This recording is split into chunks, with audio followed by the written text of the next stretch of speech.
By the end of this year, Denmark will stop training Ukrainian pilots on F-16 fighters. This was announced by the Minister of Defense of Denmark during a joint press conference with his colleague from Norway, Bjorn Arild Gram.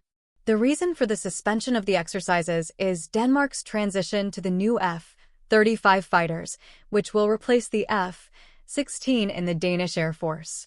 The aviation base in Skrydstrup, where Ukrainian pilots are currently undergoing training, will be used to service the new aircraft.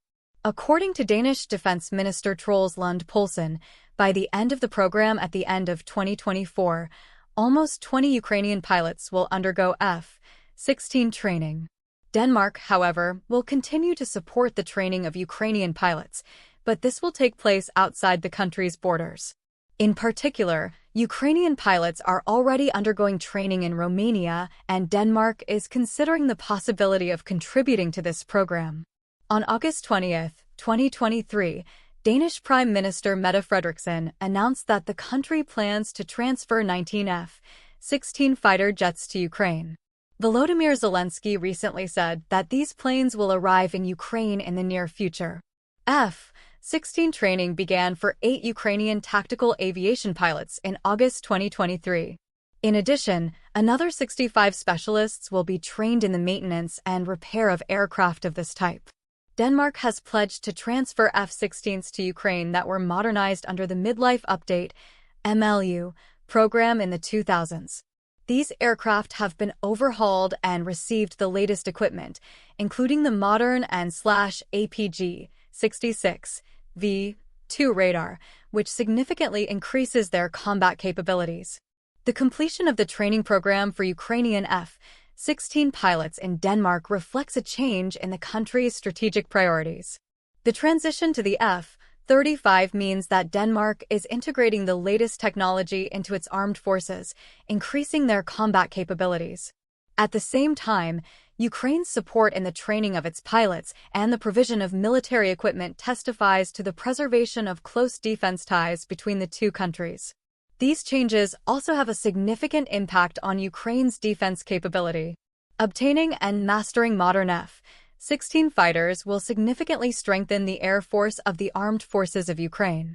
This will be an important step in the modernization of Ukrainian aviation, allowing to more effectively counter threats from the air. Ukrainian pilots who will undergo training on the F-16 will be able to use the knowledge and experience gained to increase the combat capabilities of Ukrainian aviation.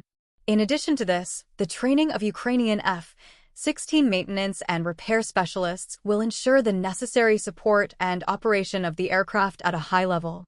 This will make it possible to maintain the combat readiness of Ukrainian fighters and ensure their effective use in combat conditions.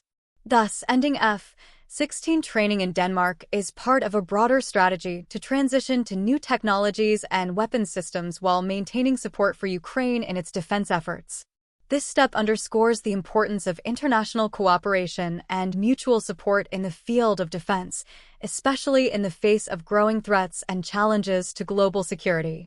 Receiving the F-16 from Denmark and continuing the training of Ukrainian pilots abroad demonstrates Ukraine's resilience and readiness to adapt to new conditions and ensure the protection of its airspace.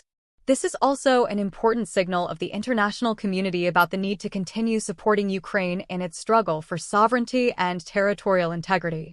In summary, Denmark's transition to the F-35 and the transfer of the F-16 to Ukraine, as well as the completion of the training of Ukrainian pilots at Danish bases, are important steps in strengthening the defense capabilities of both countries. These actions contribute to strengthening security and stability in the region, increasing the ability to respond to modern challenges and threats. Thanks for watching. Like, comment, subscribe to the channel.